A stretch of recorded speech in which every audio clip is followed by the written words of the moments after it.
Nesse sentido, então, o trabalho ele passa por um processo histórico também, né?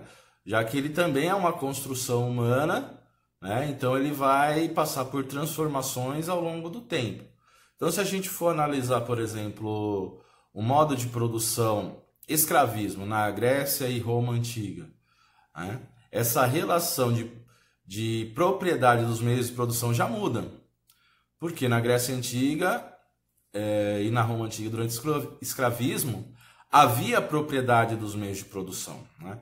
E a partir do momento, a gente pode dizer que a partir do momento que a gente identifica a propriedade dos meios de produção, a gente vê uma desigualdade social aumentando também, tá?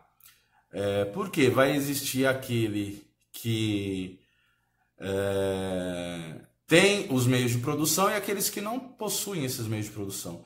E a riqueza gerada ou a produção gerada a partir dos meios de produção passa a maior parte para aqueles que possuem os meios de produção. Então aí a gente começa a ver um sentido de exploração de um ser humano sobre o outro. E a partir do momento que há uma exploração de um ser humano, né, em relação ao outro, a gente começa a identificar uma intensificação dos conflitos entre esses grupos antagônicos, tá? No caso da Grécia Antiga, a gente identifica os proprietários de terra, os proprietários de escravos, com os escravos, conflitos com os escravos e com aqueles que não possuíam esses meios de produção. Importante destacar que, conforme o avanço da história, do tempo, né, a gente também identifica uma intensificação da divisão social do trabalho. Então, por exemplo, na Grécia e na Roma Antiga, a gente vai ter artesãos, marceneiros, né, comerciantes, certo? E o que significa que vai haver de acordo com a complexidade da sociedade, vai haver uma intensificação da divisão social do trabalho. E à medida que há essa intensificação da divisão social do trabalho, olha só que interessante, vai acontecer também o aumento das desigualdades sociais, tá? Então eu não quero dizer aqui, então, professor, então zero desigualdades sociais, zero violência. Não, que não é isso.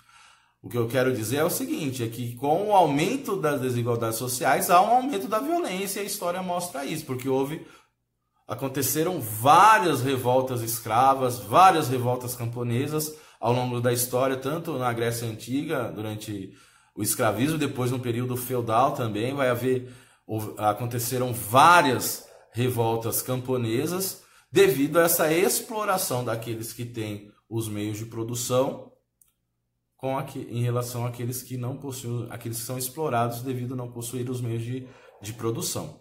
A gente precisa destacar uma coisa, que a partir dessa dicotomia, né, entre aqueles que possuem meio de produção e aqueles que não possuem meio de produção, né, não há produção sem nenhum dos dois.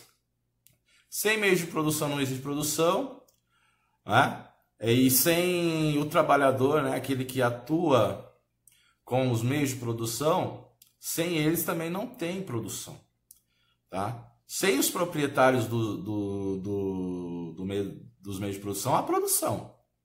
Por exemplo, no período, se a terra for coletiva, ela produz com a ação das pessoas trabalhando nela.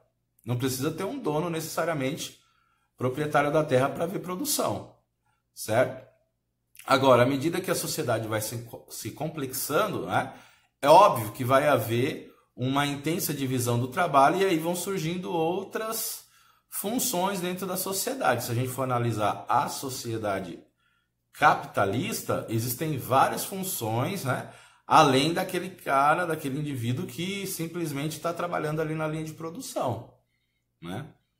Existe toda uma equipe de direção, de marketing, de vendas, que envolve, que gera o lucro para a indústria ou para a empresa de maneira geral, assim, certo? Mas a questão é, sem o trabalhador lá na linha de produção, não tem nada. Tá? E aí a gente começa a fazer algumas comparações.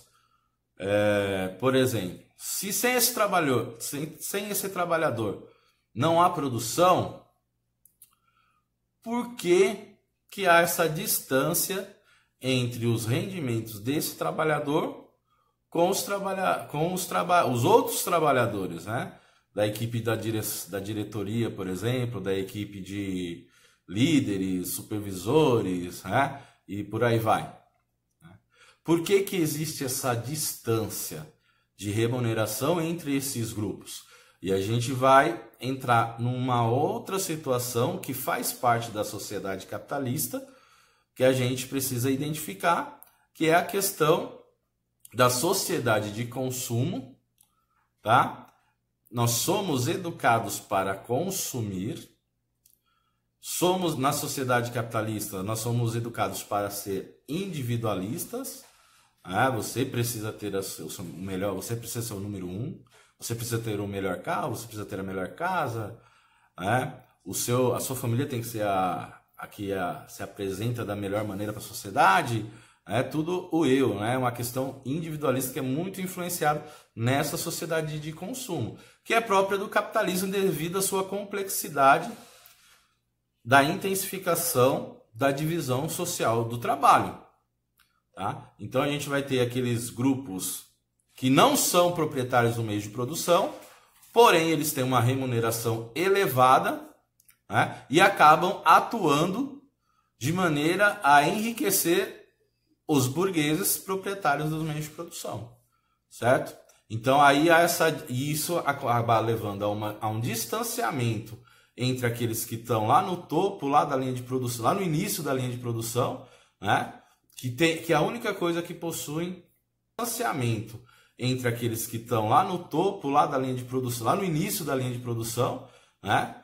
Que a única coisa que possuem é a sua força de trabalho para trocar por um salário, né? Por um ordenado.